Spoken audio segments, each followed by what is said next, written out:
마태복음 12장 15절에서 21절 한 절씩 교독합니다. 바리새인들이 나가서 어떻게 하여 예수를 죽일까 의논하거늘 예수께서 아시고 거기를 떠나가시니 많은 사람이 따르는지라. 예수께서 그들의 병을 다 고치시고 자기를 나타내지 말라 경고하셨으니 이는 선지자 이사야를 통하여 말씀하신 바 보라, 내가 택한 종 곧 내 마음에 기뻐하는 바 내가 사랑하는 자로다. 내가 내 영을 그에게 줄 터이니 그가 심판을 이방에 알게 하리라.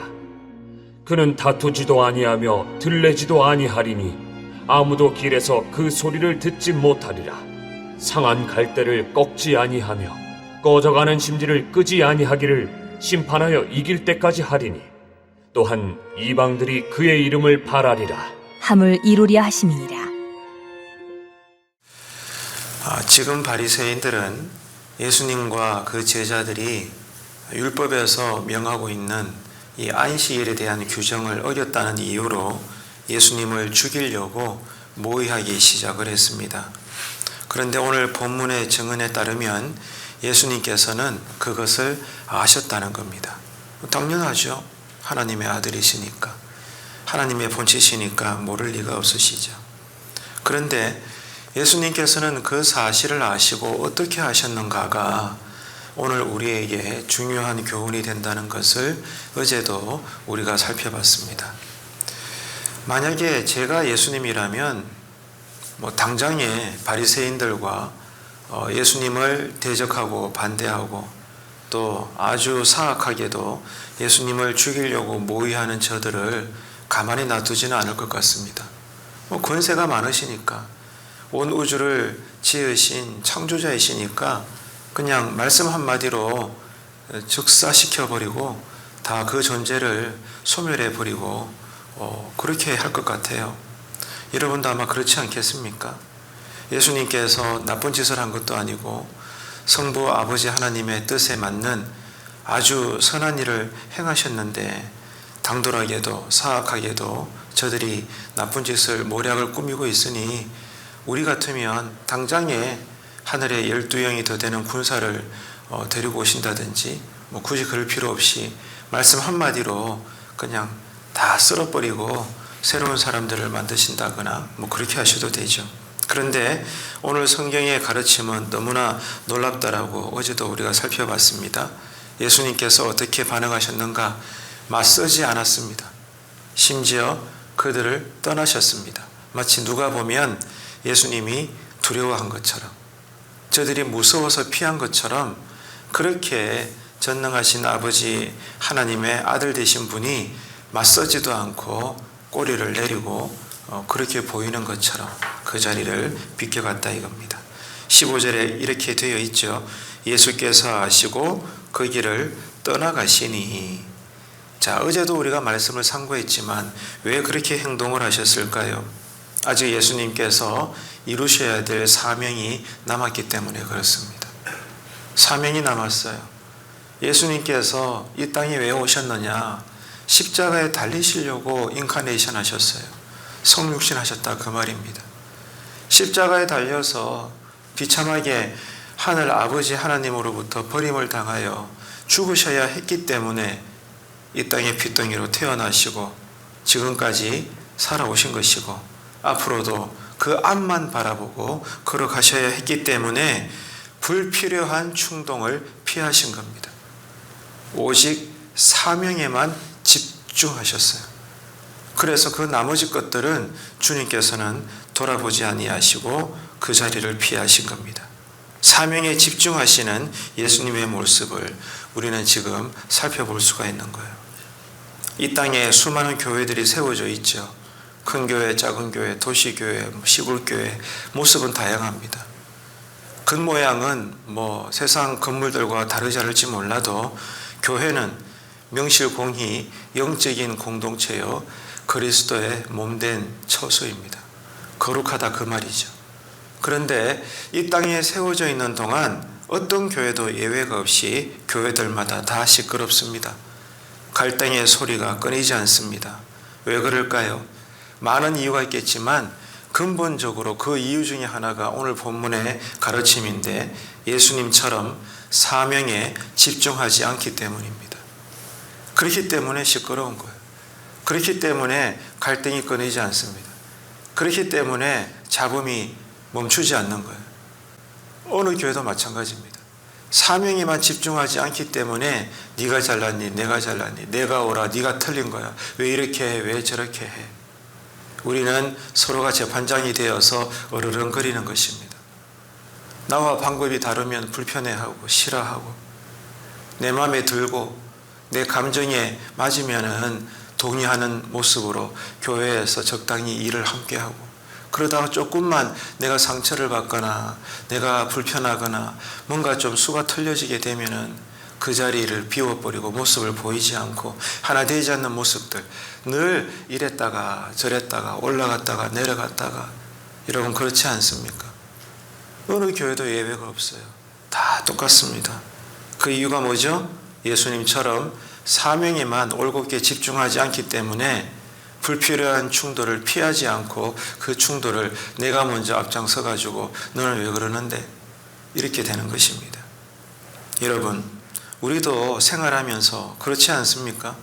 어떤 한 가지 일에 집중하면 옆에서 사사로운 말을 해도 잘 안 들려요.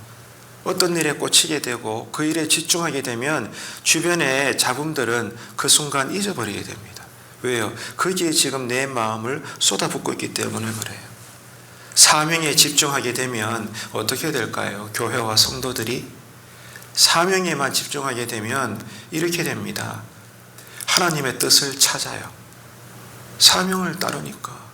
사명이라는 것은 나를 향하신 하나님의 목적이거든요. 나를 향하신 하나님의 뜻이에요. 그렇기 때문에 영이신 아버지 하나님의 나를 향하신 뜻을 찾는 거예요. 사명에 집중하면 그 일에 몰두합니다. 그리고 그 뜻을 깨닫게 되는 족족 그 길을 따라서 걸어갑니다. 항상 여기에 집중한다 그 말이죠. 그러다 보니까 뭐가 없어져요? 자기 생각과 자기 주장이 나오지 않습니다. 이것은 단순한 진리입니다. 그래서 늘 예수님이라면 이 상황에서 어떻게 하셨을까? 스스로에게 질문하면서 신앙 고백하면서 모든 일들을 처리합니다.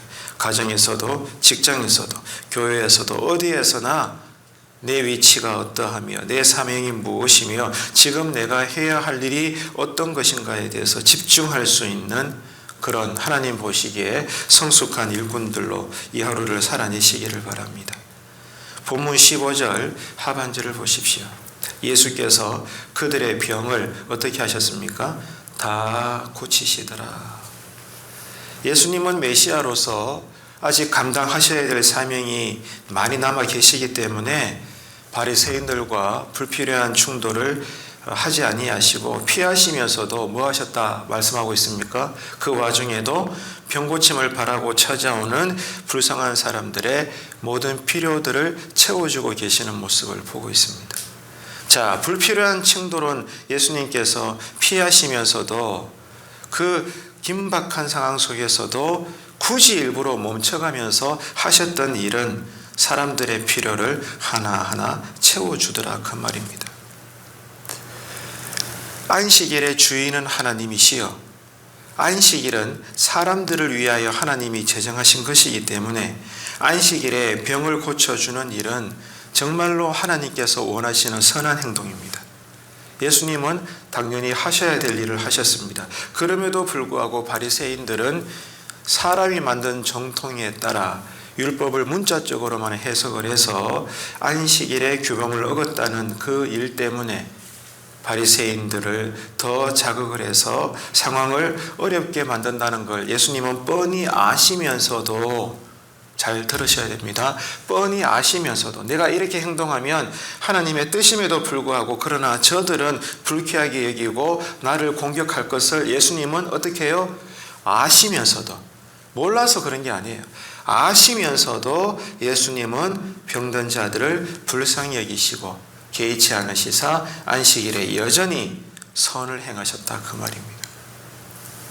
아시면서도 반대자들이 더 미쳐서 날뛸 것을 아시면서도 하나님의 뜻이 무엇인지를 아셨고 그 뜻을 겸허히 받아들이며 그 길을 걸어가셨다 그 말입니다. 그래서 여러분 누가복음 10장에 보면 이런 질문이 나오죠. 누가 진정한 이웃인가? 강도 만난 자에게 누가 진정한 이웃인가 예수님께서 묻고 있지 않습니까? 어느 날 길에서 유태인 한 사람이 강도를 만났어요. 생사를 오고 갑니다. 상황이 시급합니다. 마침 누가 지나갑니까? 제일 먼저 제사장과 레위인이 지나가요. 요즘 말로 이야기하면 교회 목사요, 교회 지도자들이 지나갑니다. 얼마나 잘 됐습니까? 마침 아무나 지나가는 것이 아니라 종교인들이 지나가고 지도자들이 지나가니까 얼마나 잘 됐어요. 근데 그들이 뭐라고 반응하죠? 아이고 어떻게 해요? 나 지금 빨리 성전에 가서 예배 인도해야 돼요. 교회 가서 일해야 돼요. 지금 선약이 있어가지고 빨리 가야 돼요. 이렇게 말하면서 급히 그 자리를 비껴갑니다. 변명하면서 지나치는 거죠. 하지만 뒤이어서 누가 또 지나갑니까? 유대인들이 그토록 사람 취급하지 않았던, 벌레보다도 못하게 여겼던, 그렇게 무시했던 바리새인 한 사람이 지나갑니다. 그런데 그 사람은 그 사람의 입장에서 길가에 강도를 만나 누워있는 유대인들은 원수입니다. 서로가 원수예요. 서로가 취급하지 않아요. 그러면은 이 바리새인 입장에서는 마음이 어떨까요? 얼씨구나 꽃이다 잘됐다 네 고생 좀 해봐라. 얼마나 너것들이 우리를 무시했노 잘됐다 그냥 그러다 죽어라 그냥. 아마 이렇게 마음으로 액땜하면서 지나가지 않겠습니까? 그런데 이 사마리아 사람은 가던 길을 멈추고 자기 아들이 다친 것처럼 자기가 몸이 상한 것처럼 정성껏 돌봐줍니다. 여간비까지 내어주고 치료비까지 다 지불을 합니다. 이랬을 때 예수님은 제자들과 무리들에게 묻습니다. 얘들아 누가 강도 만난 자의 진정한 이웃인가? 신앙의 핵심이 뭘까요 여러분? 교회의 사명의 본질이 뭘까요? 하나밖에 없습니다. 어디에 집중해야 됩니까? 예배당 건물 아닙니다. 당연히 유지하고 보수하고 또 재정을 어떻게 관리해야 되는가 신경 써야 되죠. 하지만 그것보다 더 중요한 것이 있어요. 그러면 왜 예배당이 필요한가? 왜 재정을 우리는 고민해야 되는가? 그 말입니다. 목적이 뭐죠? 예배당과 많든 적든 재정과 이런저런 교회 다반한 이런 일들은 수단입니다. 그럼 목적은 뭐예요? 사람 한 사람입니다. 사람에게 집중하는 것이 신앙의 핵심이요 교회의 사명입니다. 그리고 그들에게 필요한 것을 실제적으로 많든지 적든지 채워주는 것, 이게 할 일입니다. 하나님은 여기에 뜻을 두고 있는 거죠. 그렇기 때문에 교회는 사람을 위해서 사역을 늘릴 수도 있고 사역을 오히려 줄일 수도 있습니다. 일이 사람을 위해서 존재했지만 지나가다 보면 어떻게 됩니까? 반대가 돼요. 그 일 때문에 사람이 수단화됩니다. 이거는 복음이 아닌 거예요. 이것은 신앙이 아닙니다. 명분을 따지거나 상황에 대한 입장을 말하지 말고 언제나 한 영혼에게 집중하고 사람을 살리며 세우는 일에 모든 투자를 아낌없이 행할 수 있는 하나님 보시기에 칭찬 듣고 성숙한 송년중앙교회 재단이 되시기를 주님의 이름으로 축원합니다. 기도하겠습니다. 사명에 집중함으로 진리 안에서 부질없는 일로 갈등과 다툼과 분열이 없는 교회 공동체 신앙이 되게 하여 주옵소서. 그리고 그 사명 감당과 사명 지킴은 무엇보다도 하나님께서 사랑하시는 우리 주변의 모든 사람들을 끝까지 품는 것임을 기억하고 오늘도 날마다 진리대로 사람을 사랑함으로 하나님을 사랑하는 것임을 크고 귀하고 강하게 증거하는 우리 교회의 신앙이 되게 하여 주옵소서. 감사드리며 예수님의 이름으로 기도합니다. 아멘.